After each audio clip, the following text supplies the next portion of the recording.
Thank you everyone for joining. My name is Michael Invernali. I'm a senior licensing manager for the University of Connecticut. A lot of you know me already. Those who don't, I wanted to give a little bit of an intro. I'm going to be doing sort of the Quizlet. We have 10 sort of fun trivia questions around Pride and Juneteenth related things. And so it's just sort of going to start with a little bit of a fun exercise here, go through a couple trivia questions, see who wants to answer in the chat.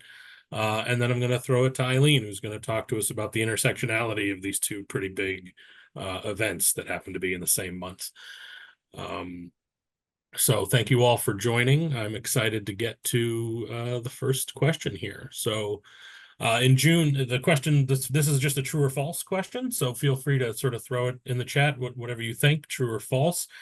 In June of 1970, a gay liberation march was held in New York City to commemorate the first anniversary of the Stone Street Uprising.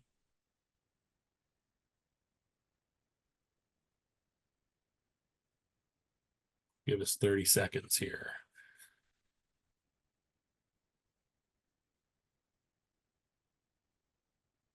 Don't be shy, folks. No Googling. I see 2 trues so far.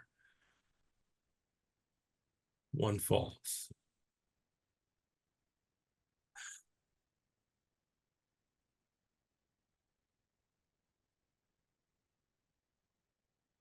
All right, that's about 30 seconds. It is indeed false. And yes, Dia, you have it correct, right? It is the Stonewall uprising. These were the Stonewall uprising. Where is the Stonewall Inn located? Does anybody know?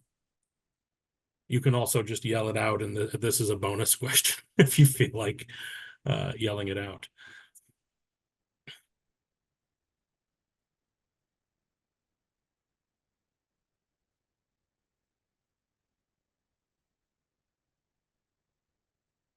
Yeah, I see a few, right? So yeah, it is in Greenwich Village, right?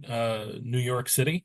The Stonewall Uprising was actually June 18th of 1969. It was 6 days long of riots and uprisings. The Stonewall Inn is still sort of there, or at least there's the facade. I don't remember. I haven't been in it. It's open or not. But it's still there in the village, and it's still very near to a lot of the Pride festivals that they still have in New York. All right, number 2 is a multiple choice, A, B, C, D, or E. In what year was the original rainbow flag designed? No idea. Everyone has a 20% chance on this one.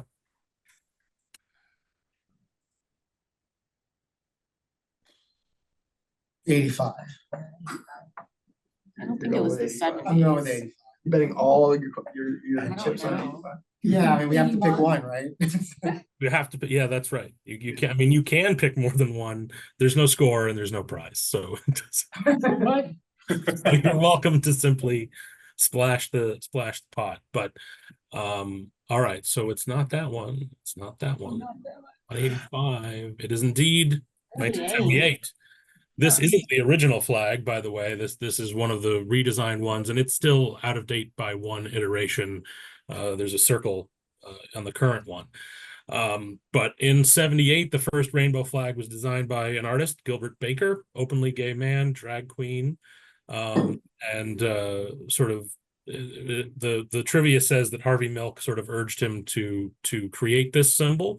That could be apocryphal, but the original colors were hot pink, red, orange, yellow, green, turquoise, indigo, and violet, which represented sex, life, healing, sunlight, nature, magic, serenity, and spirit. It's you can actually see the original flag in the museum, Washington, D.C.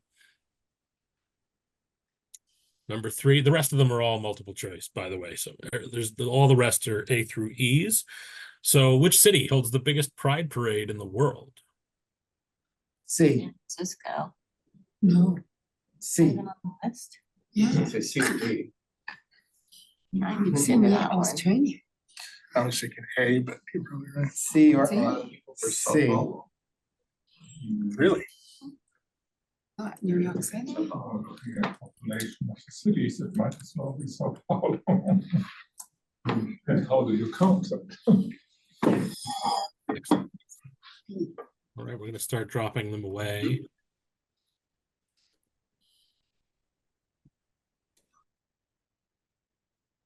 It is Sao Paulo. Sao Paulo has the biggest one. I had to look this up because I was very curious, right? But since 97, right? It's certainly South America's largest. It won the Guinness World Record in 06. 2.5 million people were part of this parade. They broke that record in 09 with 4 million, and they've had the title for 10 years, 2006 to 2016 at least. They had the biggest, and it's still, as of as recently as 2019, 3 to 5 million every year. That's pretty big. The city itself invests $1 million reals in the parade, and it's elected the best in the world as well, supposedly. Biggest and best. That makes sense. So that was a fun one. All right, what TV show features the longest running LGBTQ character in TV history? Although that says LGBTQ, I didn't catch that, but still.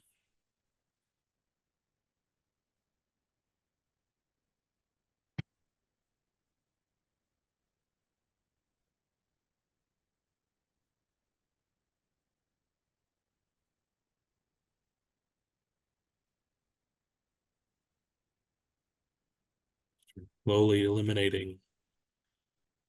It was indeed Callie Torres from Grey's Anatomy, right? Grey's Anatomy, I think, has run for like 20 years or something. Significant amount of time on the air, despite all those other shows. This is one I had never watched, right? If I go back to all of these, I watched every other show except Grey's Anatomy. So I guess my sister was right. I should have watched it. Who knows? All right. Juneteenth commemorates June 19th, 1865, the day Union Major General Gordon Granger informed slaves of their emancipation from slavery. In which state did this event take place?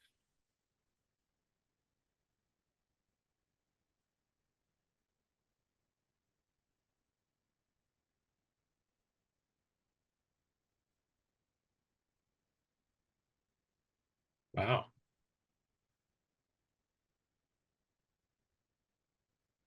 I mean, run of the board in the chat for this one. Just about everybody got this one right. Good job, everybody. Texas. This happened in Texas. Okay.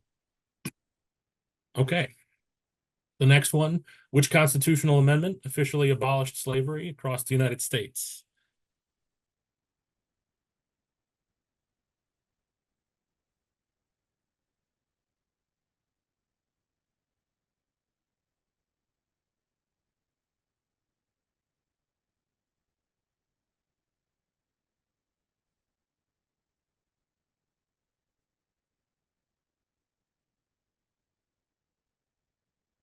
The 13th, lucky number 13.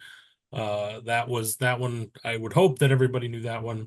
But if you're not in the US, that's possible that you did not know that one. All right. Another multiple choice. What two, this one was particularly revealing. I found what two Union border states continued to practice slavery up until the 13th Amendment was ratified?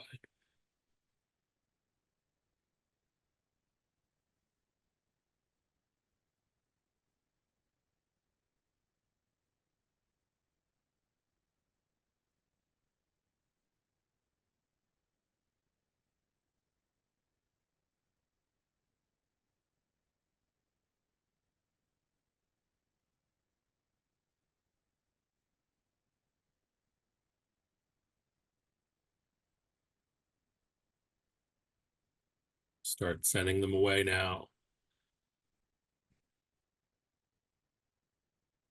It was Delaware and Kentucky. That would not have been my guess either. I got this one very wrong, and before I double checked. Yeah, and in my first quick read of it was Delaware a Confederate state? And no, it does say Union border states, right? So these were states that were not in the Confederacy. These were northern states where it was just still legal, and that meant they continued to practice it until they ratified that amendment, which is, I guess, just another weird part of the history of that whole, the entire era. Delaware and Kentucky. Although at least I think Kentucky's still one of the only ones that is one of the few remaining holdout states that doesn't even have medical cannabis as legal. I'm pretty sure Delaware does. So Kentucky's still pretty far behind. Sorry to anybody if you're in Kentucky, but there's work to be done there, it seems. Number We have 8. a great tech transfer at Kentucky. Yeah, I mean, it's you know, it's, okay. Number 8, also a revised red, white, and blue flag honoring Juneteenth was introduced in 2000. What symbol is at the center of the flag?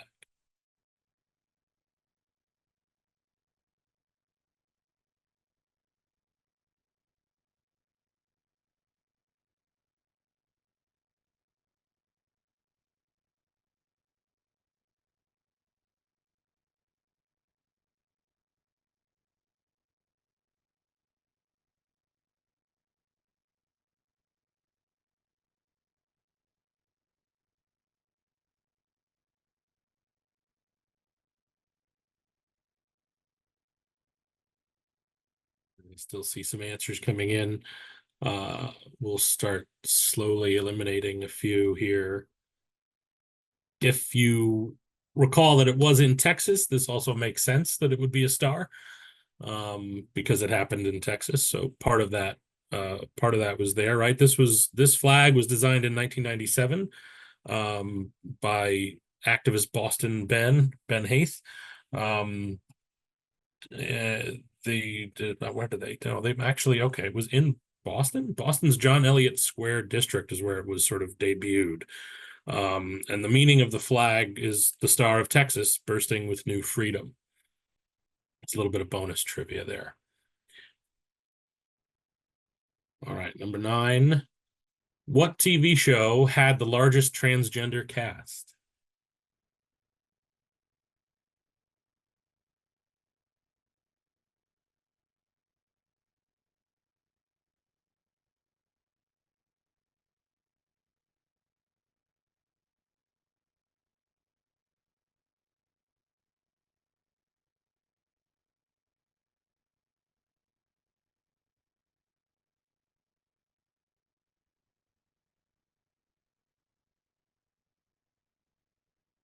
I'm going to start sending the answers away bit by bit. It was indeed Pose. I'm glad that I got at least one of you, though. I added Orange is the New Black at the end, and Glee, so that they all had 5. I think I borrowed this one from last year's question, so some folks might remember it, but I thought at least I got 1 or 2 people. All right, last but not least, question 10. In the abbreviation LGBTQIA2S+, what letter is specifically used to describe 3 different identities?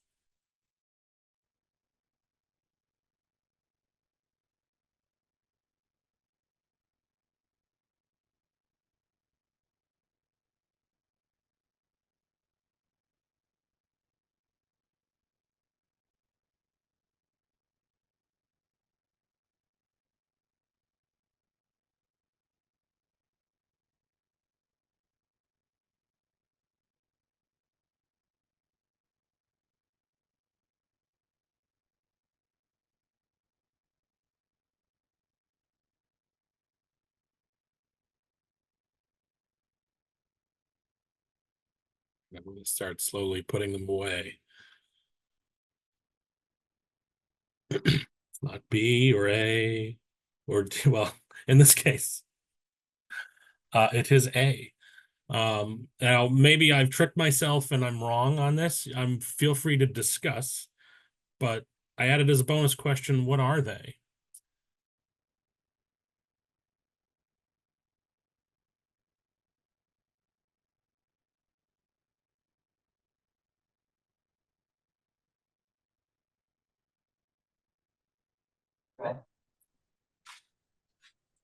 Yeah. I had 2, Arrow, Ace, but I can't remember the third. Agender. And again, I right, and there's the flags for those. I could be wrong, right? Anybody who guessed any other letter, I couldn't think of a second for, right? Lesbian, gay, bisexual, transgender, queer, intersex, twin spirit. The A is the only one that I could think of others for, right?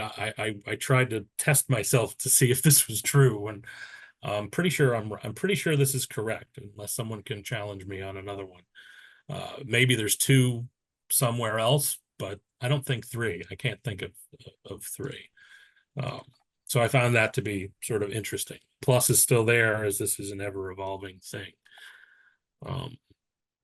But excellent. All right. Well, thank you all for the quiz. Hopefully you enjoyed that. Any questions or thoughts or anything on any of this? Okay. All right. Well, hope it was a little bit of fun. I'm going to pass it to Eileen now, right, to talk about intersectionality and tech transfer and continue our discussion. But thank you all. Michael. I just had my Spotify blast music into my headphones, so can you all hear me? Okay. I had problems with these.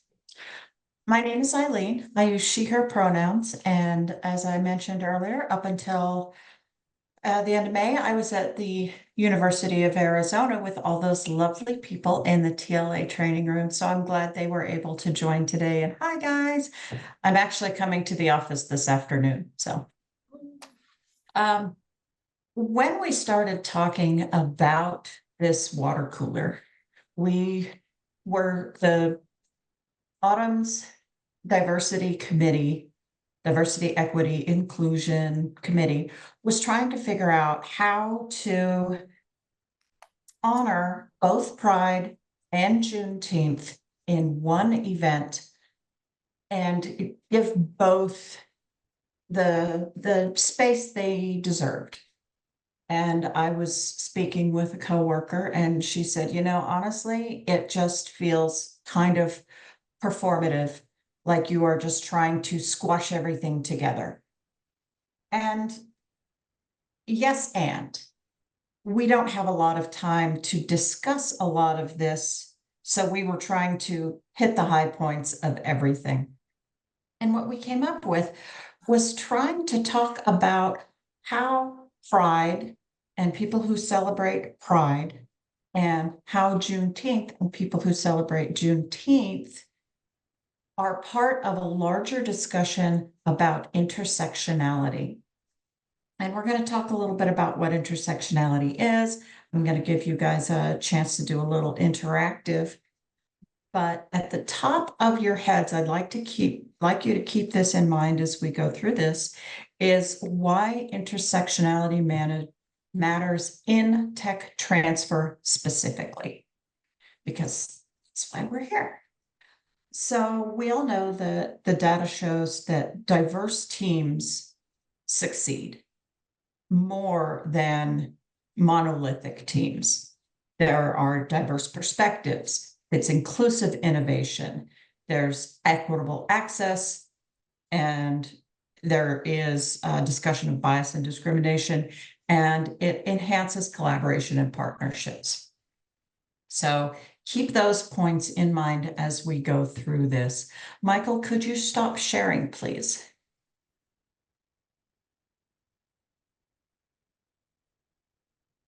Hi. Okay, that's good. I'm not seeing you.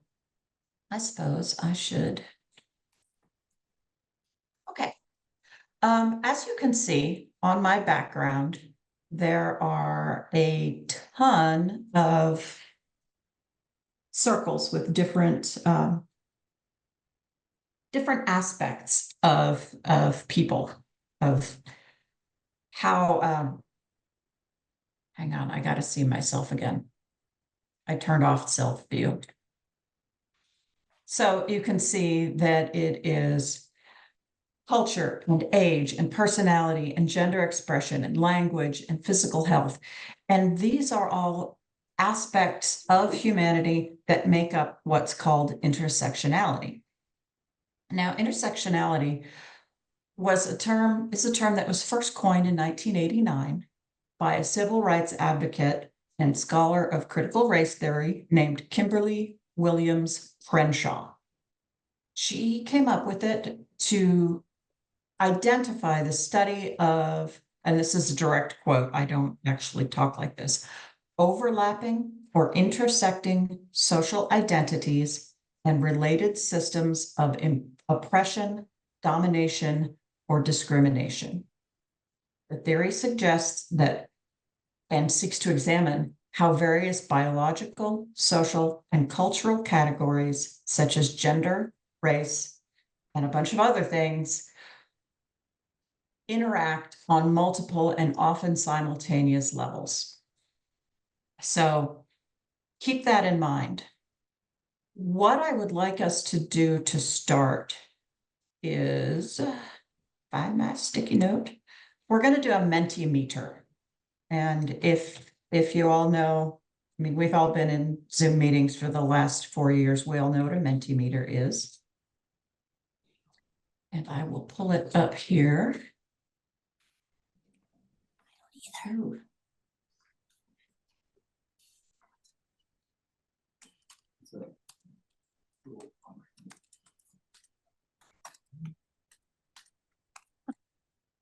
There we go.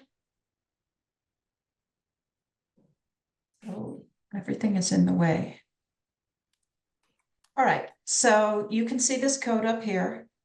62, go to menti.com and use the code 62789813, or use the code that I put in the chat, and think about what diversity means to you. And this will build our conversation. So can you all see that and do that? There we go. The code again. 62 789813. Crap, it's not working. I think just by clicking the link that Eileen shared, you will go directly to the page. And we can't though. Ah. I can't take it. The link not working? It worked for me. It looked like maybe for some people it worked. Is it not working for others? Link works for me. Okay, I could It put up a worked for me. QR code if that works too, but that's a little harder on your own computer.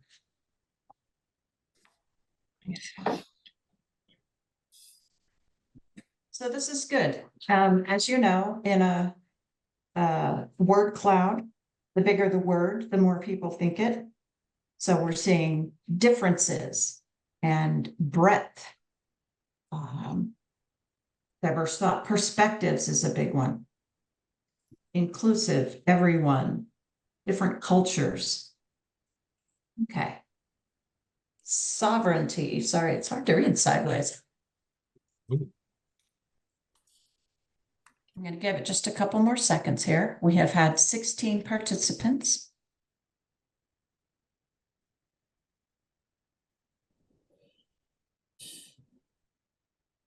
All right, so while we're talking about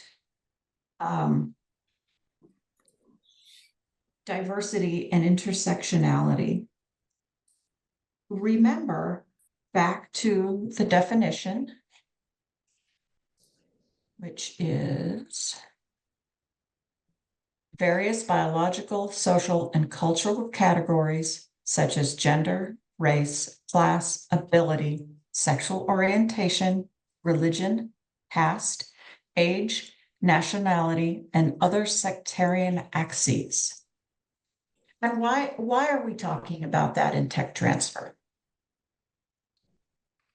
Going back to the thought that we know that diverse teams succeed more often than monolithic teams.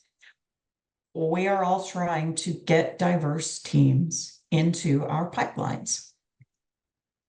And for a lot of people, when I say diversity, they think black or white, male or female. And that's about it. It's all about race. It's all about gender.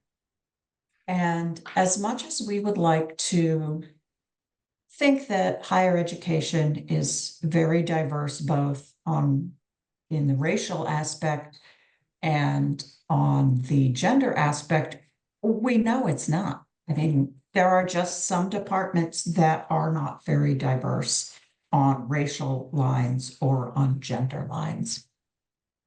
So this is where intersectionality can come in and be very helpful as we try to work with our teams.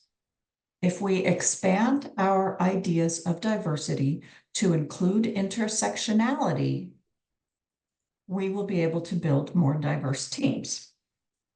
So going back to the definition, gender and race are just part of it. Age, physical ability, language, culture, all these bubbles behind me here. They all represent aspects of intersectionality that we can seek out when we're trying to look at researchers who may not have worked with us before, help them build teams so that it's not all a monolithic, everybody looks the same, everybody acts the same, everybody speaks the same. But one of the problems with that is we don't know everyone's intersectionality.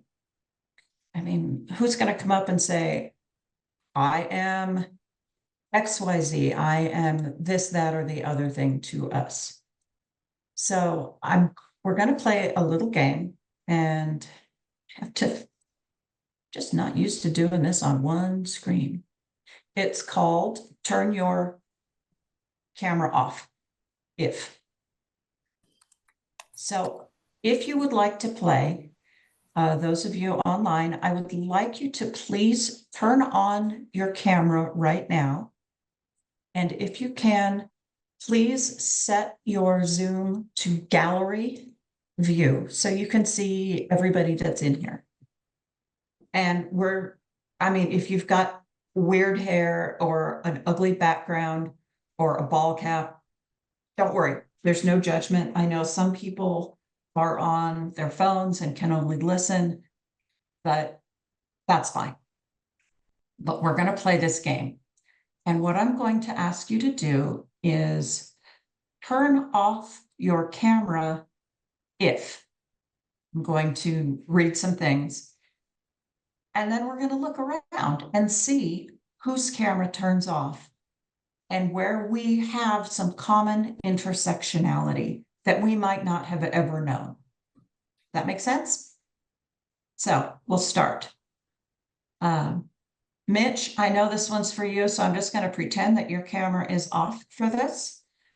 Turn off your camera if you enjoy hiking or outdoor activities. All right. Dang. So that's a lot of people. I left my camera on because I figure if I was supposed to spend time outside, inside would not have been invented. So, okay. The beach is you can't, The one of beach the is only good. things you Beach can't is get good. inside is a beach. True. Yeah. Although there is a place here called Biosphere 2 that has an indoor ocean. So, Okay, all well, right, turn I your have to go cameras back there. on, please. Yes. All right. Thank you, Megan. That works. Turn your camera off or react with a heart if you speak more than one language fluently. Wow, you guys are all smart. All right. This is a good one, especially for those of us who work in Hispanic serving institutions.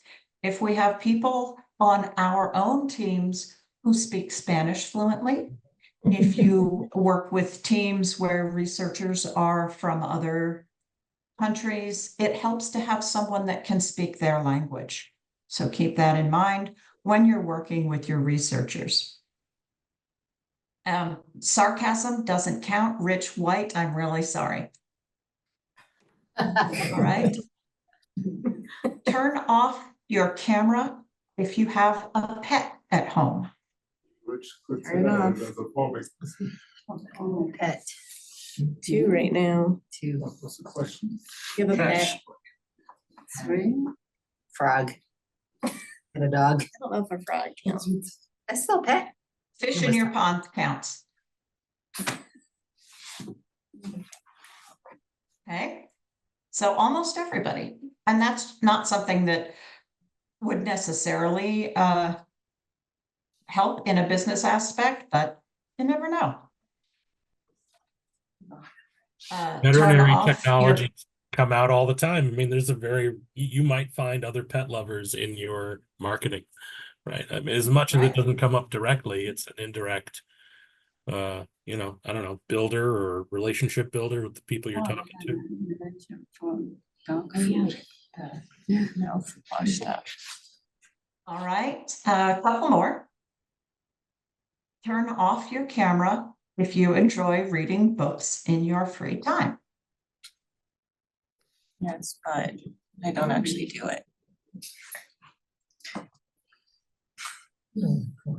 Lack of free The time. last time I had free time to read was on my way to autumn, like literally the plane and that trip. Yep. The annual meeting, I think I read 3 books that week, but that's it. I haven't read one since because of, you know, same issue. What is Life. free time? Okay, and last one. Turn off your camera if you have ever traveled to another country from where you live.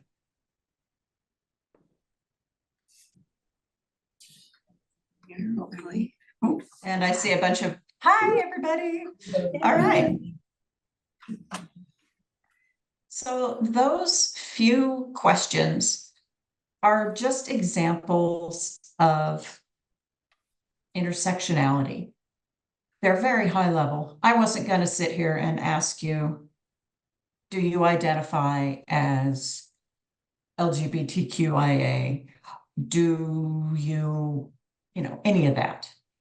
But when we talk with our researchers or with our mentors or with our educators who work with us, keep in mind, hey, I know that Lisa has fish.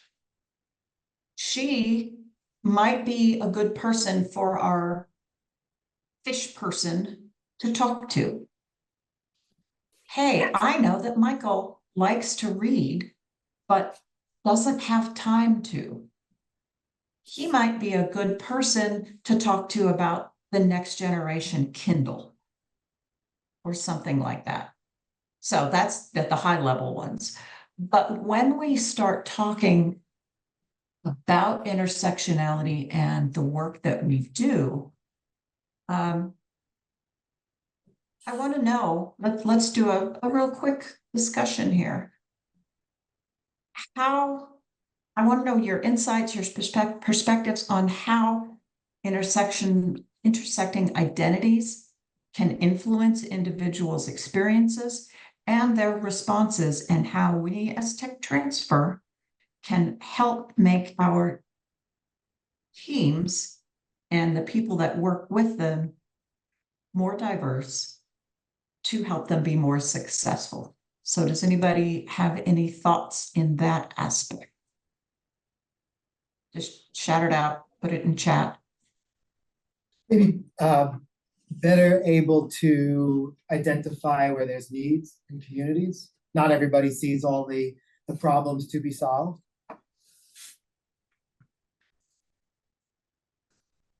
Good one. And that's also kind of where the I-Corps program comes in, when we send people out to actually find out if the problem we're solving for, we being the team, is something people need. Anybody else? Care about. So they need it, but not care about. To bring this up, because in the past, when I have talked about diversity and tech transfer, like I said at the beginning, it quite often is gender and race. And one of the things I've been trying to work with is making people understand that diversity and intersectionality means that perhaps on your team you do have the 40-year tenured professor, but then you also have a first-generation college student postdoc. And no, we can't tell professors who to hire, but if we are helping build a team, I'm going to go back to ICOR because that's where I live. If I'm helping somebody build a team, I will pair a scientist with a marketer. Because if a scientist talks to a scientist, they're just going to geek out about the science and not talk to people. But if I pair them with a marketer, then they will know how to talk to people. So can anybody else talk about how they work with building a more diverse or intersectional team? Please.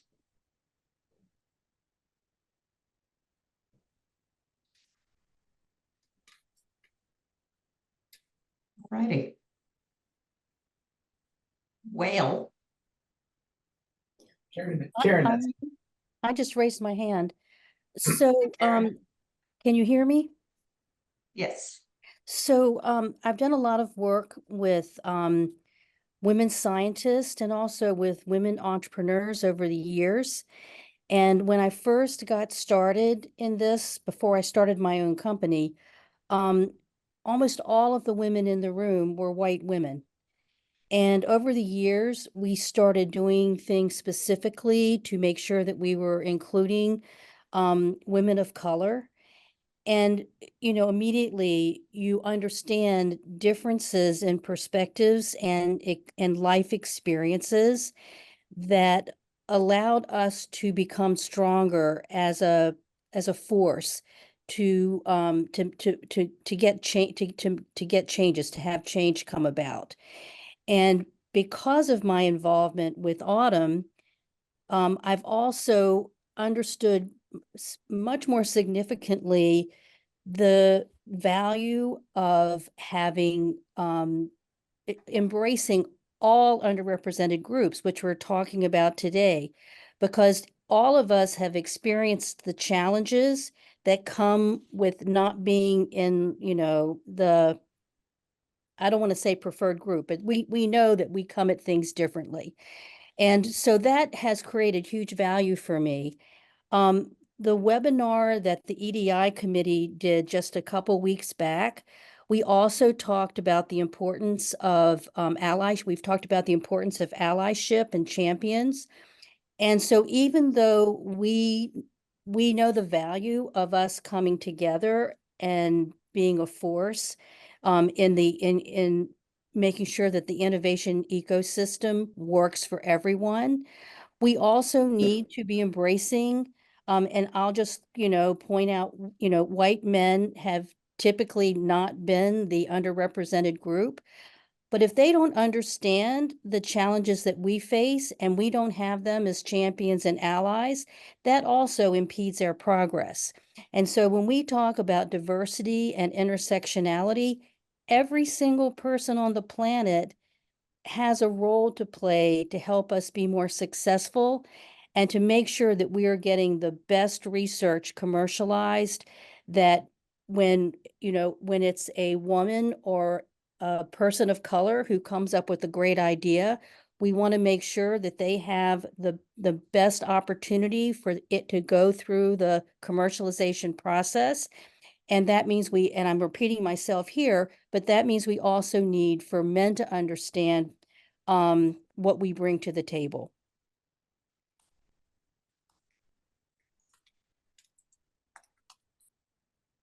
Karen. And I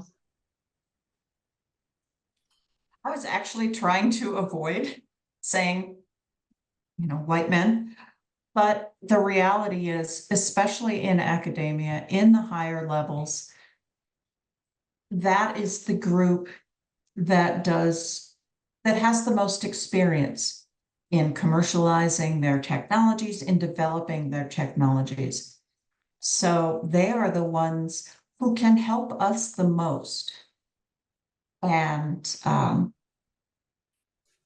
think if we work and say, hey, Mr. Dr. Professor, sir, who's been here for 40 years, let's see who we can help make as successful as you are to bring up the next generation.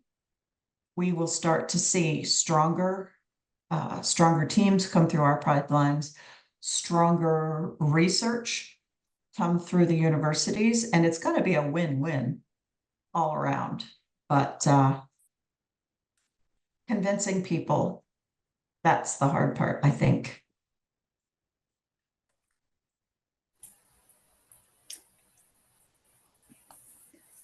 I'd be curious just to know if anybody who's in this meeting now has had any luck trying to build those kind of allyships or create bridges at their institution, and you know what they found, maybe that's worked and maybe things that haven't worked, to your point, Eileen, to try and get more diverse individuals to participate, whether it's inventors or in a tech transfer office, anything like that. Paul, can you talk about the ambassador program? Yeah. So we are working to engage 8. At this point, we've got 8 people. We've engaged 8 kind of rock star faculty members as ambassadors into their colleges to help represent commercialization. I think a lot of it is just luck of the draw, but we happen to have, we selected people based on their success in commercialization. And we have a really diverse group. We have a great mix of men and women and people of different cultures and backgrounds. And it's kind of exciting to see how that has emerged. But we are working now to get those people face time out in their colleges and bring them up as exemplars, to show what people can achieve and to be resources, to be kind of a point of contact for their colleagues and graduate students and undergraduate students in their colleges. Thanks, Eileen, for sharing that. But this is the program. Again, just getting started. Our first big events, kind of our meet and greets with each of them out in their college, is going to be in the fall. So it's taking shape, but we plan on it being a really great program, and we will certainly report back to the group on our success. We are part of a group of about 5 universities who are collaborating to implement these programs, to implement a faculty ambassador program in our college, in our universities. And the plan is for that kind of coalition to bring what we've learned back to Autumn at the next annual meeting, and we'll report back how it's going. What more do you want to know? I'm impressed. That's a really diverse group of individuals that you have as ambassadors. I mean, was it difficult for you to select those individuals? Because I'm sure you have a number of very successful researchers. Was there certain criteria that you used to select, other than obviously success, the individuals that you chose to participate, or was it on a voluntary basis? We invited them. We selected them and invited them. And really the criteria was, have you had success, and are you an advocate? Are you the kind of person who is going to be an advocate and has a positive relationship with the tech transfer office? And are you willing to really carry that torch? And whether the success was in licensing or startups didn't matter as much. We just wanted people to have been through the entire process successfully in one way or another.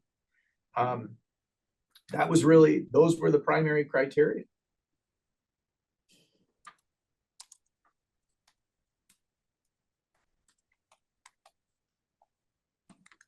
I can chime in a little bit on what Paul said. So one of the things that we've done is just intentionally gone out and be seen.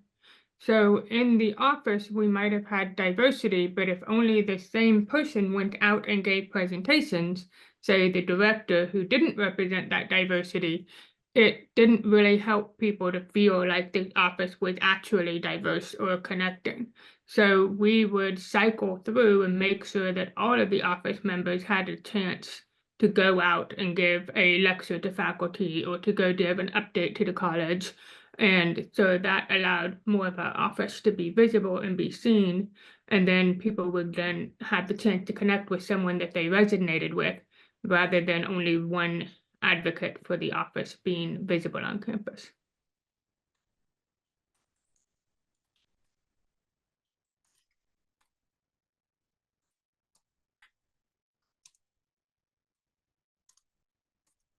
Another thing that we did at TLA was intentionally seek out a more diverse group of mentors, external partners to work with our teams.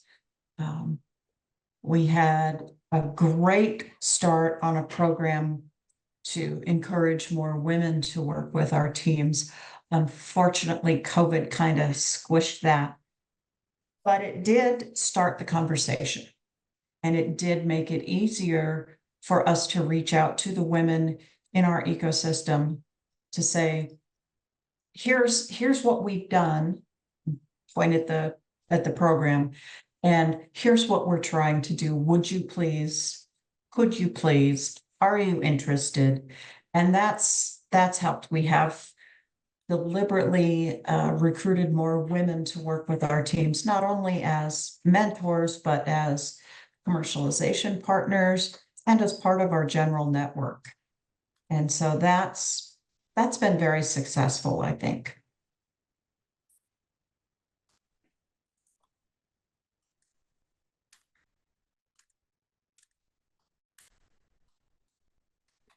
Yeah, I think that's a great point about building that mentor network too. Is one of the things that we found is that people resonate better when they have someone who looks like them, who acts like them, who talks like them, that they can go to get help. So as we build out mentor in residence or entrepreneur in residence type programs, having a depth and a breadth to that engagement can make a big difference in who's willing to come and talk to you. If they don't see themselves represented, then they don't feel like they are invited. So I'm curious, going back to kind of this ambassador program, you know, for tech transfer offices that might be on the smaller side, you know, are there certain tips or suggestions, bless you, that you can have that make it kind of easy to start and implement that program? Or, you know, how labor intensive have you found the ambassador program? Because it sounds like a great effort and something that really could move the needle, but I'm trying to think for offices where tech transfer people are wearing so many other hats and have so many other things to do, you know, how much of a lift is it? I think it's a lift up front to plan the strategy, and you want to train the ambassadors. So we brought them all together to have kind of a common half-day training where we went through kind of the story of the office, all of the messaging, all of the functions that we do to help orient them. But that's up front. I think beyond that, it's integrating them into the standard lift of what we do going forward. So, you know, if we're planning lunches, lunch and learns, things like that, making sure they're engaged in part and have a voice in that process and are present at the table so that they can be a resource going forward, kind of in partnership with the licensing manager. That's our plan for the fall. Is we're in the process of planning a lunch and learn around one for each of these individuals for them to really connect with the people in their college. So that could be done on a smaller scale. It would be a lesser lift. I mean, it's not easy to coordinate 8 different events and 8 different leadership groups in 8 colleges and those kind of things. But once you get it done, hopefully it will start to kind of build momentum and run itself. And it's really part of it is also really elevating each of those individuals and marketing them into their colleges, into their colleague groups. So making sure we're collaborating with the communications office and the deans of each of those colleges to carry that message. We're trying to build that groundswell. So ideally, it will take on some energy of its own once we get it off the ground.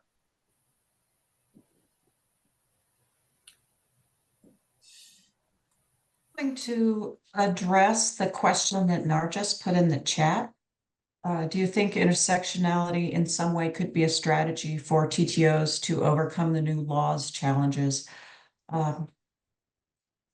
Diversity has become a bad word in a lot of places.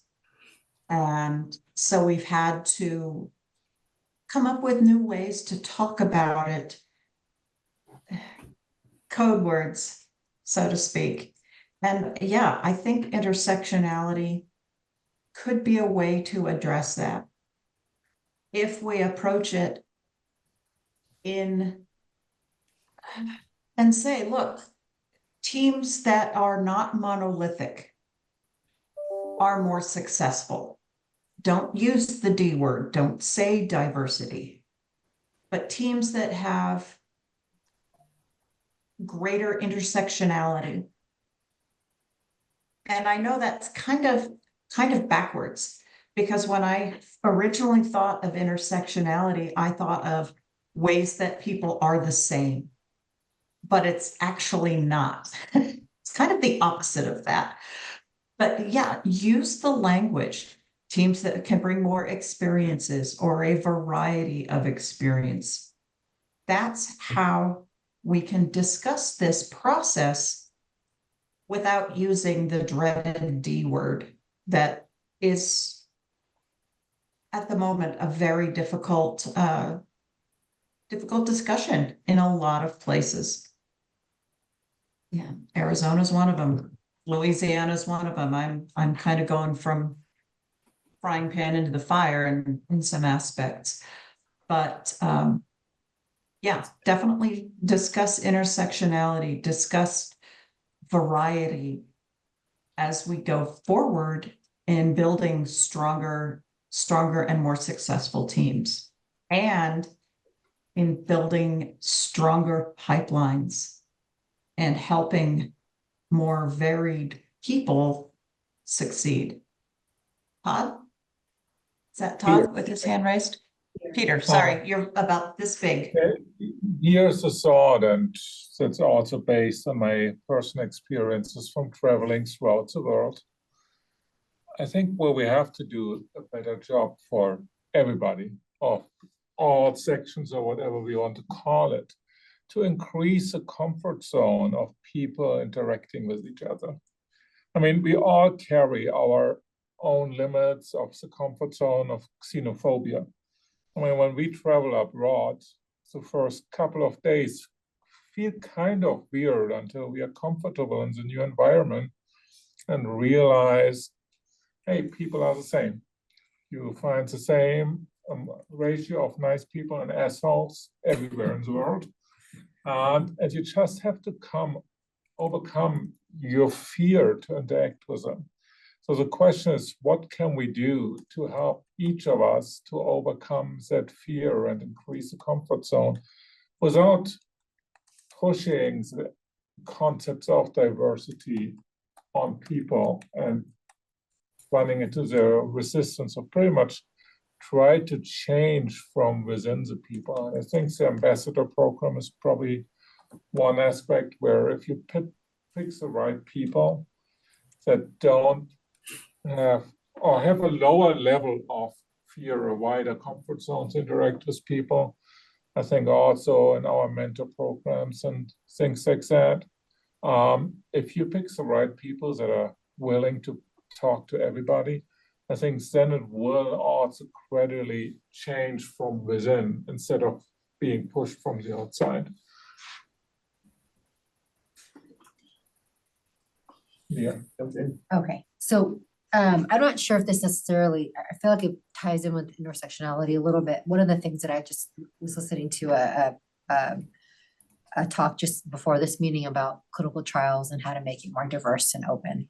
One of the things I think is really important also is making, the language that we speak in tech transfer space more relatable or open and easy for people to kind of like approach, right? Because I think oftentimes tech transfer seems so tech and it seems so specific to like the sciences. And for many people that they may be in the science space or they may be not even the science space, right? In tech transfer, it could be in all across the board.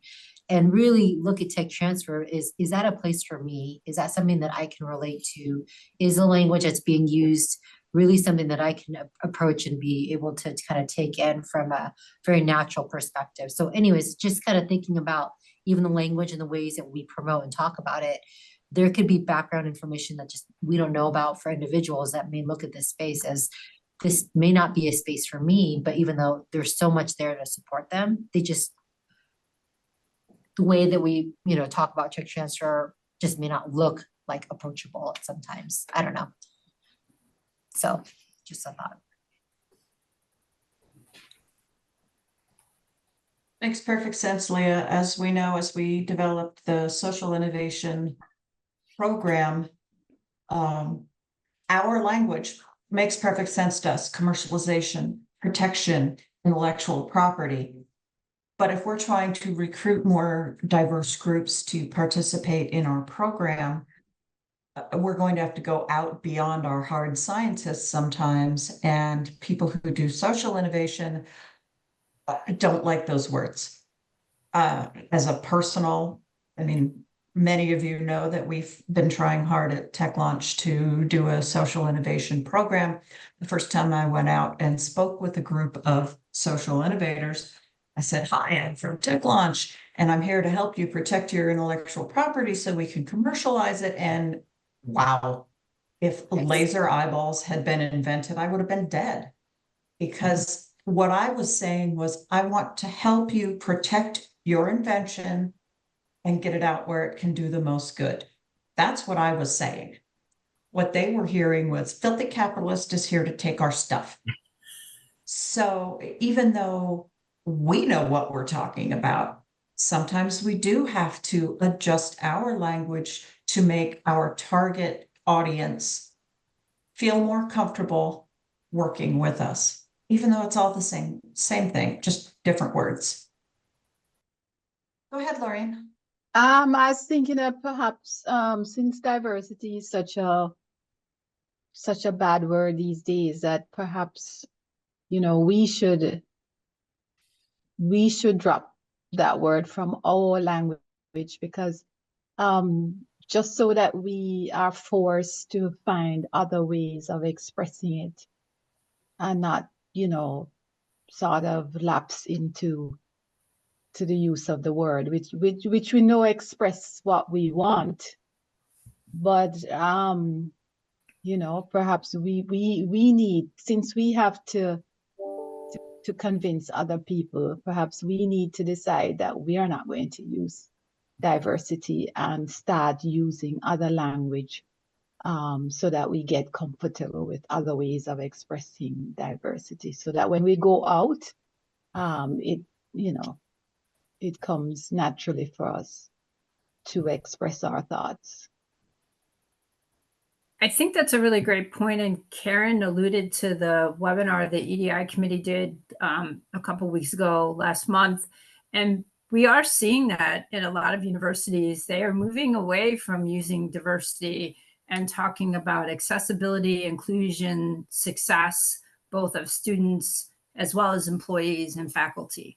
So I think we are seeing that, and they're framing things more like being inclusive and making things accessible to everyone.